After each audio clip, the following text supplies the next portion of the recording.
Join us in just a few moments' time as we head to Road America for round number 6 of the UK&I Skip Barber Racing School series. Join us shortly.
Located near Elkhart Lake, Wisconsin, off Highway 67 is a very famous racetrack, America's National Park of Speed, Road America. Welcome to Monday Night Skippys here on Racesport TV, round number 6. And joining you tonight is myself, Rachel Whiteford, alongside the regular Connery Maddock, and our special guest tonight, Ryan Walker. Guys, it's been a fantastic season so far. Ryan, of course, you've been more involved than some of us, but of course, this track is a fantastic venue of speed. Very fast, very big, long lap times. Yeah, absolutely, Rachel. I would say Road America is probably one of the best tracks in my view from past experience, and it produces close racing in the Skippy. It certainly does. And speaking of close racing, we're going to have a quick chat to a driver who raced last week when we didn't come on air broadcasting, and that is because, I will fill you in, a tree fell over in a storm in Brazil and took out our cameraman's internet connection, which meant we could not come live for a monumentous occasion when round 5 took us to Le Mans and Circuit de la Sarre. Fraser Williamson joins us now, and Fraser, you won your first race in UK&I Skippys last week. We thought you deserved an interview, so we're giving that to you now. Fraser, how did it feel to win at what is possibly the most challenging open wheel series in the UK&I club? It is definitely the most challenging open wheel series in the club. It's the major event in the UK and Ireland weekly calendar, so it's absolutely amazing to be able to win it. But Le Mans, special track, especially with its endurance racing heritage, but in these sprint races it's all just go, go, go. Of course, your 5-lap race last week was a very busy one. We heard you had some big fights in that race. Yes, the main strategy was I managed to qualify and pole with a draft assisted lap. I just decided to sit back, stay with LJ and Tom, wait to see what shenanigans they get up to, then just draft past them in the last lap. It worked to an extent when shenanigans happened coming out the Mulsanne hairpin, and there was Skip Barber spread all over walls. Spread on walls like Nutella. I'm not sure where that analogy came from, but you know what? It fits. So, Fraser, congratulations, of course, and anybody you'd like to give a shout out to after your win? Not overly, just for him for the draft in qualifying, because that's all you needed to do it. The sponsorship shouts out to, of course, Iron Brew as standard, and your team, who is? Oh, Team Bushfink Racing, as these days. There you go. Okay, well, congratulations, Fraser, for your inaugural win in the series to Le Mans. Of course, you're not racing tonight. You're off to go play Rocket League, so we'll let you go. Thank you for joining us. Yes, thank you very much. Well, of course, that was Fraser Williamson finally getting a win, Connery, in this series. Something he's been after for a while. We've seen him pull his back of the pack to as far as he can get up the grid routine, but we've never really seen him qualify that far to the front, especially get a win in the series. It's fantastic for him. No, it's absolutely fantastic to see, and it's really been a long time coming with how many races he's done in this Skip Barber car. So, it's an absolutely fantastic result from him, and it just shows what he can do when he doesn't start at the back. Certainly does, and I will apologise to our viewers. That was possibly more dosage of Scottishness than you've had in a long time with both Ryan and Fraser. So, as we said, we're going to let Fraser go, and we're going to stick with Ryan and Connery, of course, for the broadcast. But, Connery, just a quick one about Road America. This track is fantastically difficult to race, of course, and these guys setting times at the moment, 2 minutes 31 looking like for the pole here. Times dropped down to 2 minutes 35, so that's not a huge spread at this track. It's the usual suspects at the front.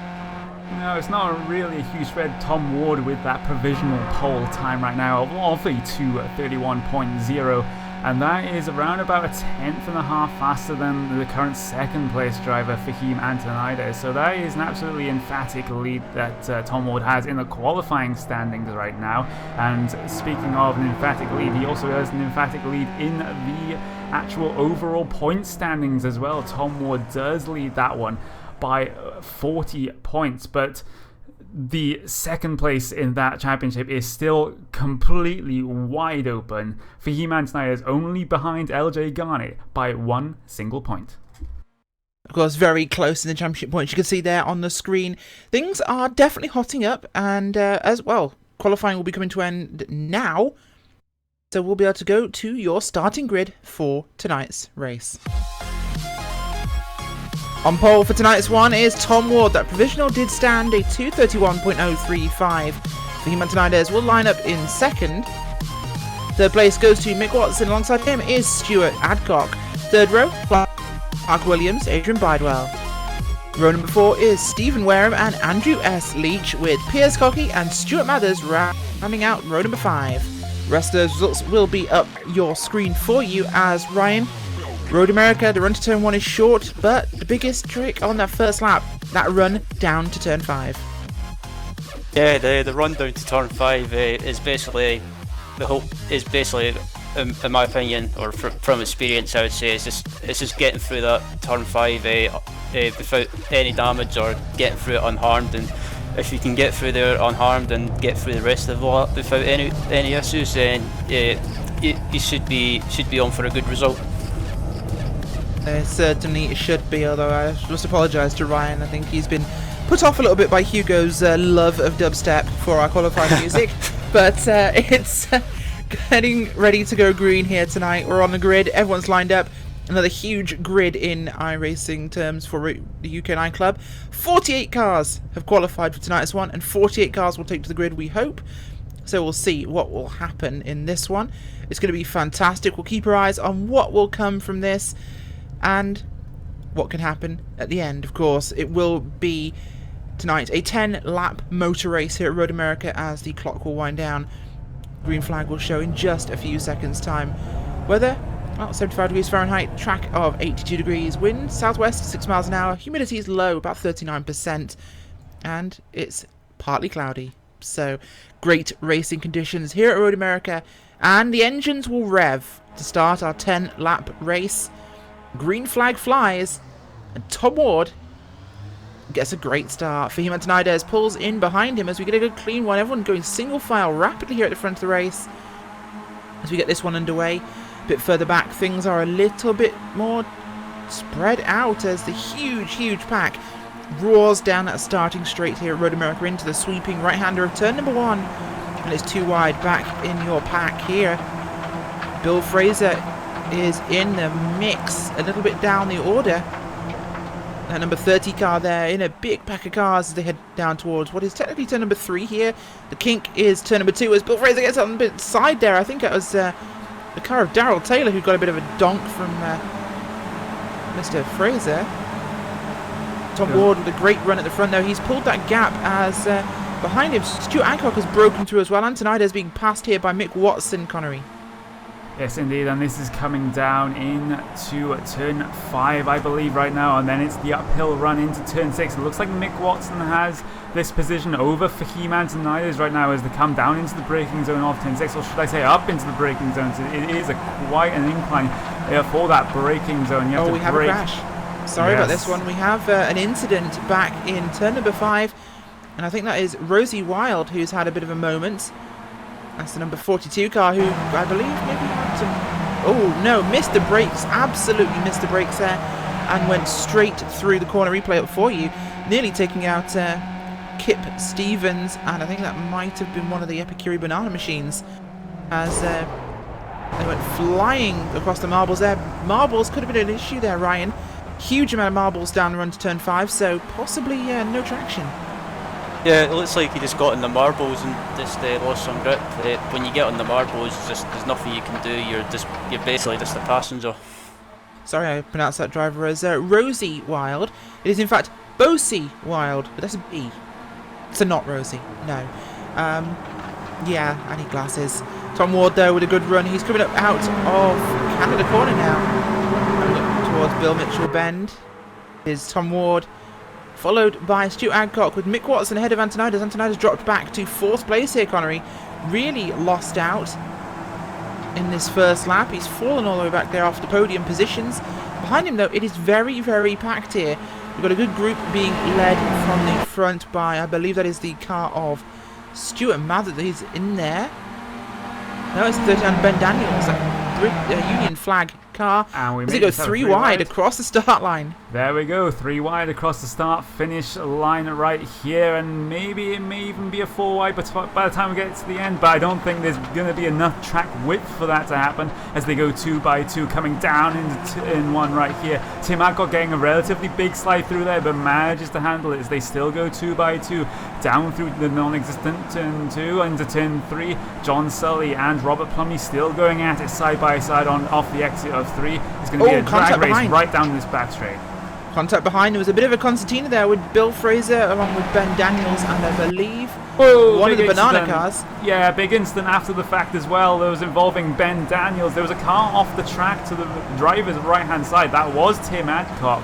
And he just spun it right back across the track in front of traffic, and he goes for a wild ride. That has caught a lot of cars now. An big incident under the Sargento Bridge.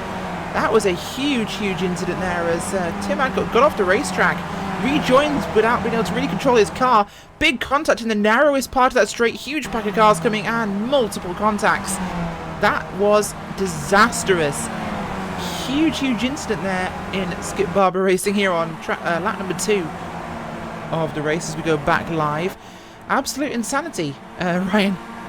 These the first couple of laps have been absolutely mayhem. It just seems everyone wants to try and go for it straight away and instead of trying to settle into a rhythm.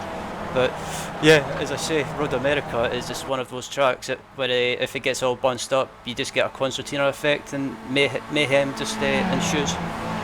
Mayhem certainly did ensue there for Ben Daniels and Bill Fraser along with Tim Adcock. As we'll look back to the front here, as it's closed up a lot here, Connery. Tom Ward at the moment is still leading, but Stuart Adcock really gaining on him there. Mick Watson as well. Antonides managed to get past Watson, and they've been joined by Clark Williams in this front pack. So also, interestingly enough, we don't usually see Mick Watson this far up the field. He qualified really well as well in that 3rd position. He's currently running in the 4th position right now as we see Fahim Antonides look for a move around Stuart Adcock coming down across the pit straight. This is a very long pit straight, and will we see a 3 wide for the lead? No, we will not. Stuart Adcock just checks up behind Tom Ward. There goes Fahim Antonides through to the lead, and here comes Adcock on board. Adcock was blocked in behind Tom Ward there. Nothing he could do to control that one, but he gets through as well as Antonides as the blue number 8 machine goes to the lead of this race. Mick Watson still back in 4th place with Clark Williams catching. Behind them is Bidewell and Wareham. They're chasing down this group as 2 seconds behind them we have Andrew Leach, followed loosely by Piers Cockey. So your top 9 cars still fairly close together here as behind them John Sully and Robert Plumley are in a line there. Plumley's just gotten past Sully.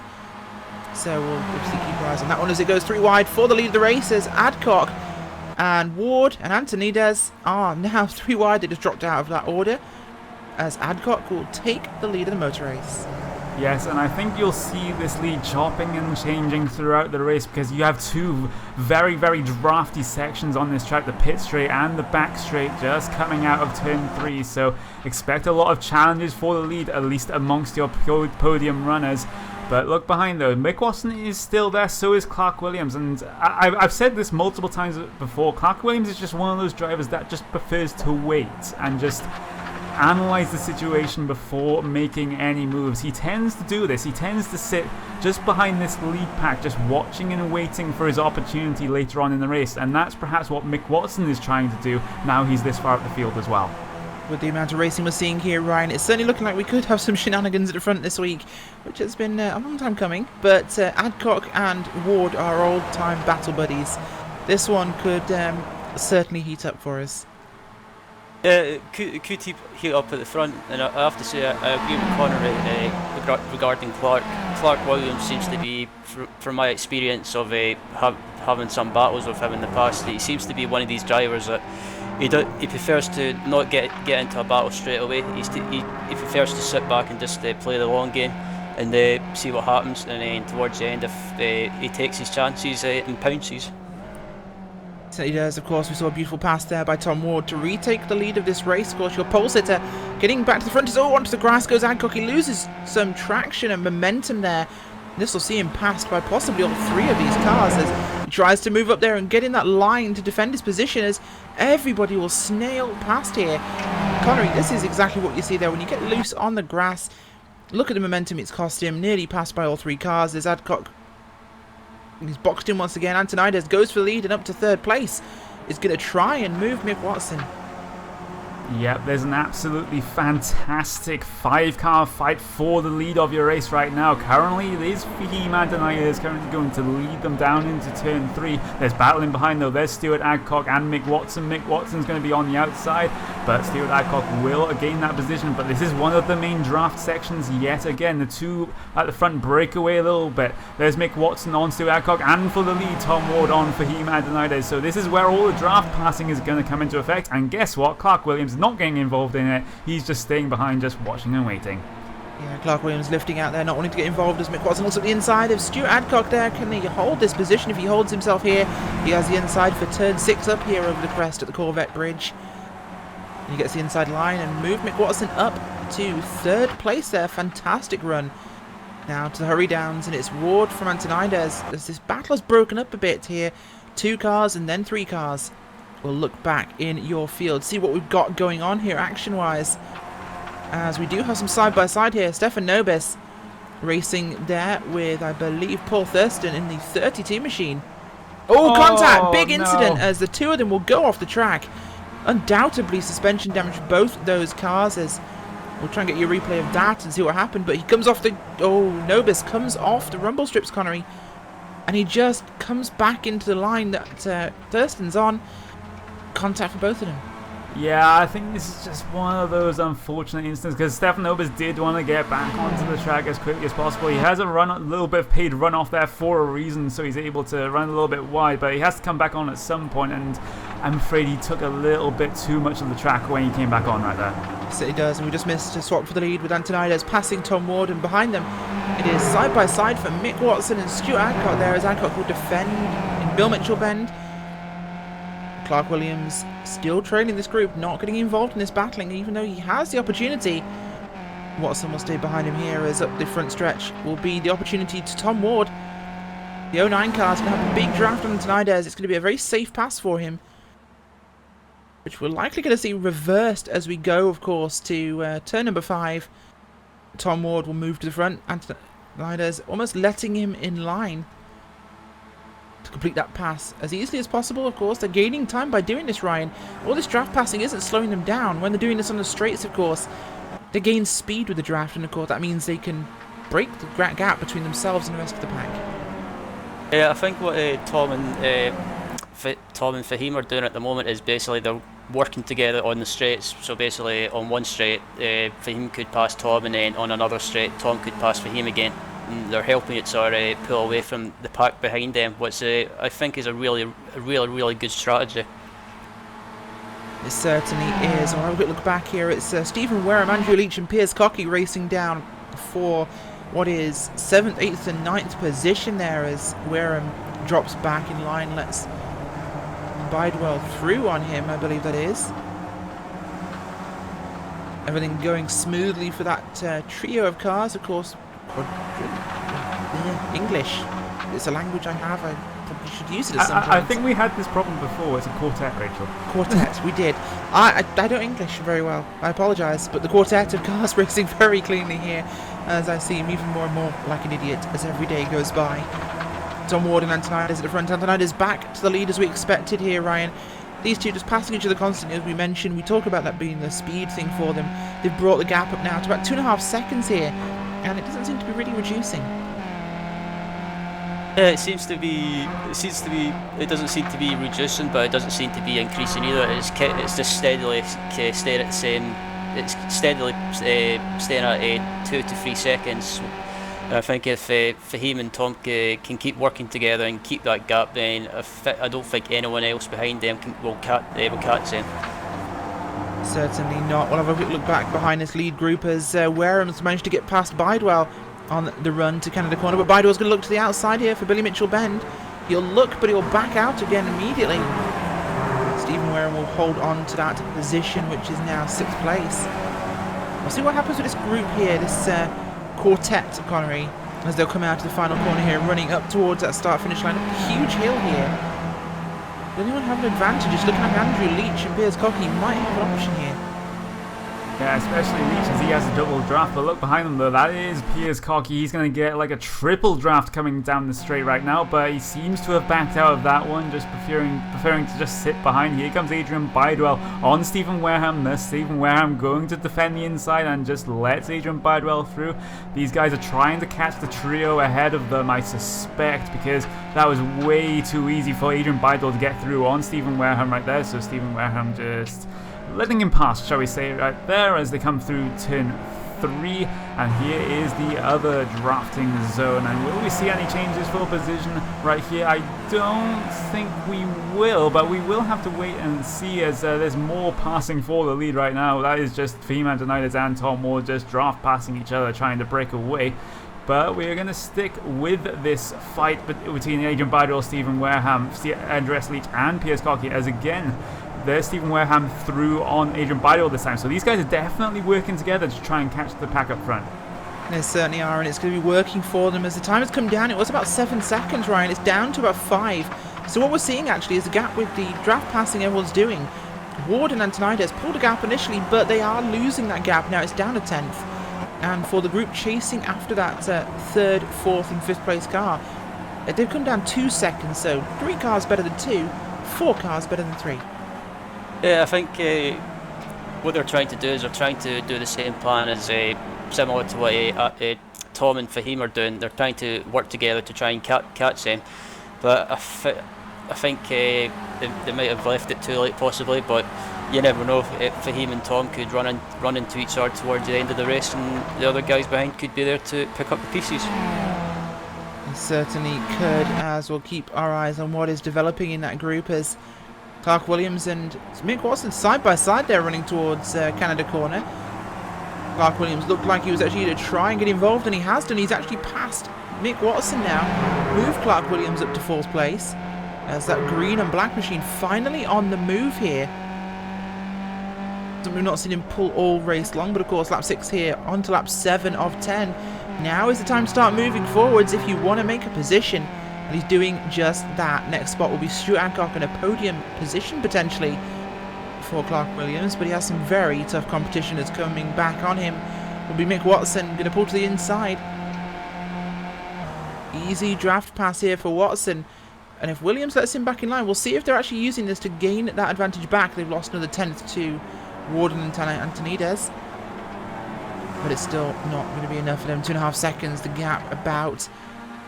Watson clears Clark Williams before the first corner. We'll likely see that pass back here, Connery, as they come through 3 for the kink of 4 and down and run towards the big braking zone for turn 5. Yes, indeed, as we see yet another pass for the lead. Tom will go in for around for Humanities this time, and they know exactly what they're doing right here. They're trying to just manage the gap to the pack behind, and then maybe they can start fighting on the last 1 or 2 laps, which we're coming up to in just a little bit of time right here, as we see Clark Williams in that number 98 car just go down the inside of Mick Watson coming into turn 5. That was very easily done. So I gotta say though, Tom Ward and Fahim Antonides, they are very, very experienced in this car, and they look to be doing the better of these 2 packs right now in managing the gap and even stretching it at times. Certainly is. We're looking back here at 41 of Piers Cocky, racing hard here with Adrian Bidewell, and Cocky will defend that position that Bidewell nearly took back from him, as he'll go around the outside for turn 6 and up the inside of 7 through the hurry downs now as we head towards Speedville Bridge and the Carousel here at Road America. A very famous corner name in American motorsports. Every track has one. Big 180-degree bend, which drops actually, Ryan, about 50 meters in elevation, so quite the downhill grade on that, which you don't really see on the track or really from the air. Yeah, it's one of the corners that's kind of you've got to be patient with it. You can't just try and throw the car into the carousel. Otherwise, if you take too much corner speed into the carousel, you end up running wide, and especially onto the marbles, and you end up just losing grip and losing time. And yeah, it's one of those corners that you've got to get right. Certainly is, and the pack is still pretty lively at the moment. We've got 34 cars still on your lead lap here. That last car is Richard Bagshaw. The likes of Patterson down in 30th. He's moved up 3 spots so far, but not as many as he'd like. Our biggest movers so far in this race, the likes of Barry West up from 36th to 18th place. Big jump from him. Troy Goatley up from 45th to 17th. Huge climb for him. We've also got Dave M. Dowson up from 46th to 21st. So some big climbers in this race so far. Philip Blake up from 27th to 13th place. Is looking at him now. That's the 99 machine involved in 2 wide, 2 deep. And that is him, Matt Cox, Simon Maltby and Stuart Mathers, along with what looks like Steve Hefford looking on from behind, trying to find a way into this pack of cars. They'll arrive 2 wide, 2 deep towards the first corner, and a bit of a sideways on the curb there for Stuart Mathers. Oh, contact with Hefford. That was replay worthy there. Stuart Mathers and what was Steve Hefford getting sideways, Connery there on the curbing, and just collects the car of Hefford completely unawares. Big incident here on lap 8. If he had saved that, that would have been one of the saves of the season, but it wasn't to be, as he just collects Steve Hefford right there. That was a very heavy impact into the tyre barrier for Steve Hefford.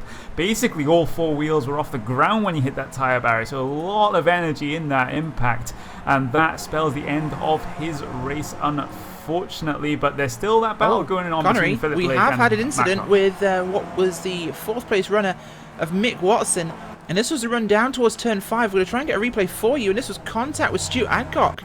So this will actually affect the result of this race quite significantly. Replay it for you there.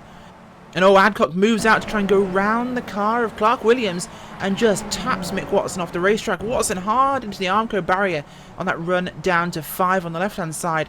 His car heavily damaged and out of contention. And this really leaves us here with Clark Williams and Stu Adcock battling for that final podium spot, Ryan. 3 seconds away from Ward and Antonides. Not really any chance of catching him here. We've got about 2 laps to go in this one. And we've just lost one of the contenders. Yeah, that was really unlucky for Mick. I'm just looking at it now, and I think my judgment of it was I think it was just a race incident, and it wasn't an intentional hit by Stuart. It was just a racing incident, and really unlucky for Mick. It certainly was. As Clark Williams in that 98 car. Going to go to the inside there of Adcock, who does seem a little slower than usual. Not affected hugely though from what we've seen, as Williams will make that position very easily on the number 52 car of Adcock. Into turn number 1 now on lap number 9 here. So we have got 2 laps to go. Next time by the stripe will be the white flag, Connery. And 1 more lap. Positions could definitely change in both these 2 car battles for the lead and the final podium spot. Oh yeah, definitely. The white flag lap should be a very, very interesting one here, Rachel. And I just want to go back to that instant, actually, because it seemed like one of those typical instants you see on NASCAR Super Speedway racing. Is one car thinks there's a gap, just pulls out. Spotter really shouldn't have said that he was clear, and then it's just carnage from then on forward. So a typical instant in NASCAR Super Speedway racing, perhaps not in Skip Barber racing, but there we go, as we still watch these two packs of two battle it out for first and second and third and fourth on your racetrack right now. Any picks for either one of these two battles, Rachel and Ryan? It's going to be very tough, I'm sure, but we are just going to quickly direct the cameras across, actually, to the battle for... Well, it's actually a huge one. We've got from 5th place all the way down to Robert Plumley in 10th. So that's your, well, 6 cars there, actually. We've got Piers, Cocky, Stephen Wareham, Adrian Bidwell, Leach, Sully and Plumley. That is a huge, huge fight we've got going on there. 6 cars. Now, not your top 2 pairs, and they are all on top of each other, and anything could change. Second place in that group at the moment is Bidwell behind Stephen Wareham, Ryan. And Bidwell's been looking very confident here so far, but Wareham's managed to get past every time Bidwell's passed him. Yes, Yeah, I have to sorry. Go on there, Ryan. Go on. Yeah, I was just going to say, I have to say I've been impressed with Adrian Bidwell. He's not doing anything aggressive. He's just been patient. Anytime that he's passed Wareham's got past him again, and Bidwell's not trying to defend him from him. He's waiting for. I think he's waiting for the last lap to try and get him on one of the straights. So let's just wait and see what develops in this battle. We said he was always. Bidwell loses his car and goes across the grass, and that is on the run out of the final corner. He is out of that race, or he's out of that group even. Saves the car, gets it rolling again. He'll recover it, but it's looking like he'll be outside the top 10 here after dropping that speed. Connery, that is disastrous for his race and very advantageous for the likes of Piers, Cocky and Andrew Leach. Yes, it is quite an unfortunate incident for Adrian Bidwell out there. We were just saying that he was running relatively well, and then Curse of the commentator just settled in, and then he just lost it going towards turn 14 right there. But we are on the white flag lap right now, and these two battles at the front are going to get very, very interesting very, very quickly, as Tom Ward here, interestingly enough, is staying behind Fahim Antonides on this back straight. He's not going to go for the overtake coming down into turn 5, or will he? He does show the nose a little bit right there, but I wonder what Tom Ward has planned here. Of course, you want to be the last car out, well, the second car out of the final corner. If you want to make a pass for the start-finish line, Ryan, the distance is long enough that you can pass by that point. They've tested it so far in all these laps. Tom Ward, he's going to stay right behind Antonides, unless Antonides could find a way to get in behind him. Yeah, I think Tom is possibly waiting for until the exit of the carousel on the last straight to try and get by Fahim. But I have a feeling that Fahim won't make it easy, and he'll defend he will defend on the last straight and try and defend on the home straight as well, possibly if he can. Certainly will. Have a quick look down here to Wareham, Cocky, Leach and Sully. That's got a big 4-car tangle there, and this is the bottom end of your top 10. Robert Plumley just went wide there, running through what was turn number 8. But he stays with this group here, as in front of him is Sully, in front of him Leach in the orange car. And that is Cocky in the blue heading that group. Ahead of them that is Wareham in the Rothmans livery. Very easy to spot as they'll head through the kink. We'll get our eyes back to Fahim Antonides though, and Tom Ward as Antonides runs a little wide. Tom Ward is in second place at the moment. He knows he wants to have that place coming out of the final corner. And this is where everything counts. The final 2 bends now. 1 more corner to go. Antonides, Tom Ward, who will take the checkered flag. It's a great run by Antonides, but he gets on the grass. Oh, he's lost it for himself as he wiggles and fishtails across the curbing. He could have had the momentum he needed. He pushed too hard. Tom Ward will clear him easily and take the checkered flag here in round number 6 of UK&I Skip Barber Racing. Behind them, it was a drag race to the line there. We'll get you a replay of that right now, actually. Fantastic there between Adcock and Williams just pips Stuart Adcock there for the final spot on the podium. Behind them, it's a 4-car train, but no one changes order in our Wareham, Cocky, Leach and Sully line. and everyone will come across that one. That was very close, Ryan. Yeah, that was absolutely awesome to watch. That was an awesome battle to the line, and I have to say, overall, that race was fantastic to watch. And hats off to everyone who produced the great racing. Certainly a very different perspective for you, being up here in the booth rather than down on the track. Any tips you picked up from your competitors? Not really. I think I just have to get faster. But then again, I'm getting older, and that must be me. It must mean I must be getting slower. Well, apparently that's the excuse he's going with, so we'll move on from that. And as the final cars do head across the start-finish line, all of them single cars, so no position changes expected, we'll go to your post-race results. Coming home with the checkered flag today, Tom Ward on the top step of the podium with a fantastic run there, taking advantage after Fahim Antonides' late race mistake. Clark Williams beats out Stuart Adcock by the width of a front wing to take third place in the final step of your podium. Fourth place goes to Stuart Adcock, Stephen Wareham in fifth, behind him Piers Cockey, Andrew S. Leach, John Sully, Robert Plumley and Adrian Bidewell, your top 10. Rest of those positions on your screen now, as we're going to get our chance to have a chat to the man who finished in second place tonight. It was so nearly the win, but a mistake in the final corner, pushing a little hard for him. But second place is not much to sniff against in the points. Yeah, I was really upset about that mistake. What I was doing, obviously you saw Tom and I working together to pull away from the danger pack behind us. But all along I was trying to figure out where I could pass him on the track, and there were several passing opportunities. As you know, there's long straights and whatnot. But I figured if I stayed 0.3 seconds behind him coming out of the last corner, that would be close enough to then out drag him into the line, up to the line on the very last lap. But unfortunately, he on the last lap, he didn't pass me like he usually did. So that meant that I was going to be now the bait going into the last corner. So I really pushed hard to make sure that that gap between us was more than 0.3 seconds, because if it was, then he wouldn't be able to outdraft me.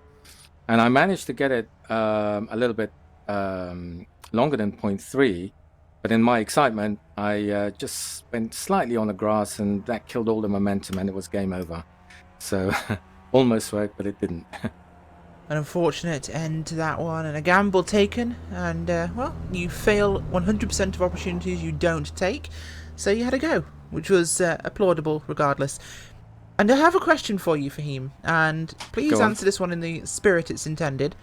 Go on. Connery told me before the race started, he heard you in the chat, correcting the pronunciation of your surname to somebody in the race. Can you tell us how we pronounce your name? So somebody asked me, how do you pronounce your name? And I said, it depends who's mentioning it. If it's the race sport guys, then it's Antonides.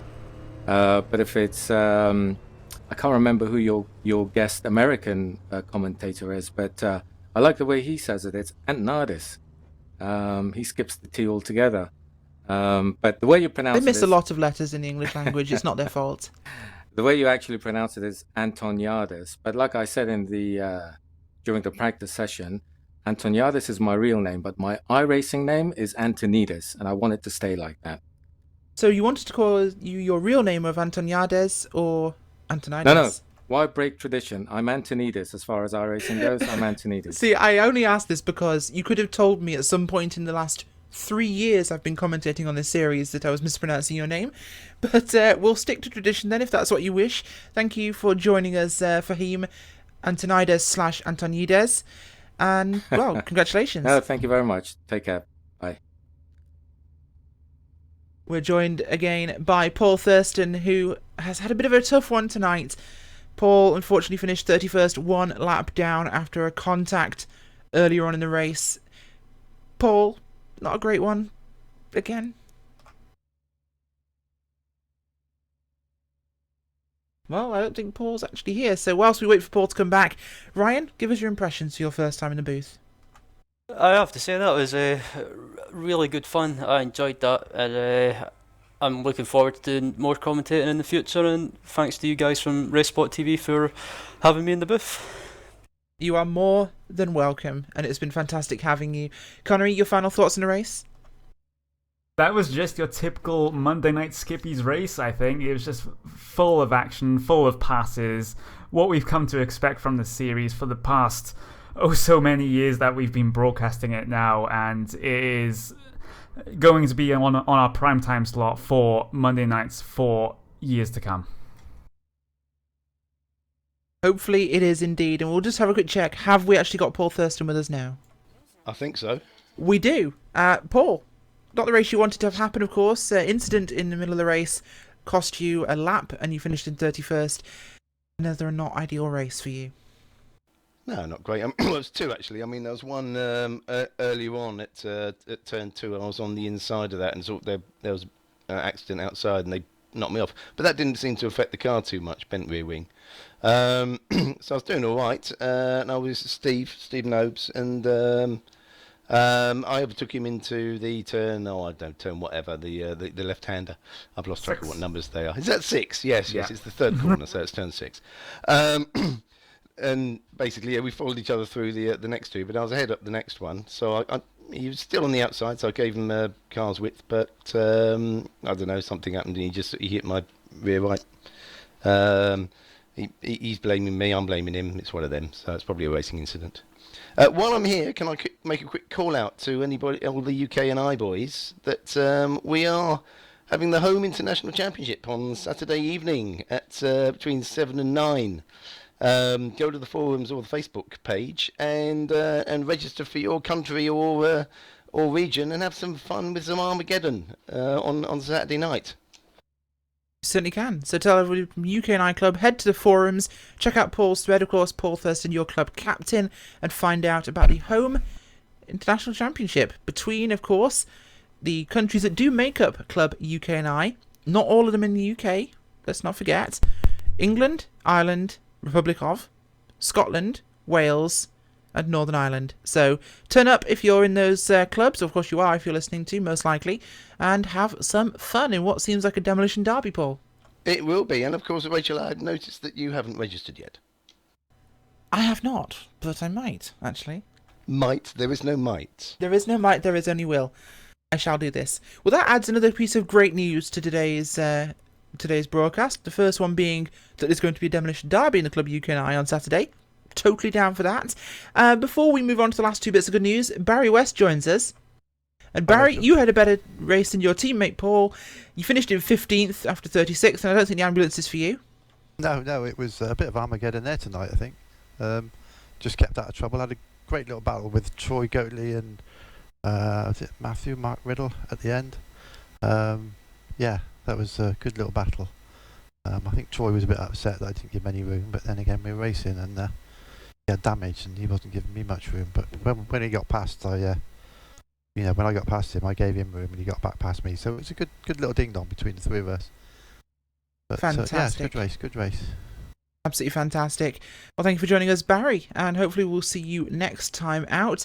And I will end the broadcast tonight with two pieces of absolutely fantastic news. One of them is that Bernie Eccleston is finally stepping down as director of Formula One. Yeah. It has been confirmed. Bernie is gone. Ding dong, the witch is dead. Let's see what happens in the next year of Formula One development and whether the Americans can make something good happen.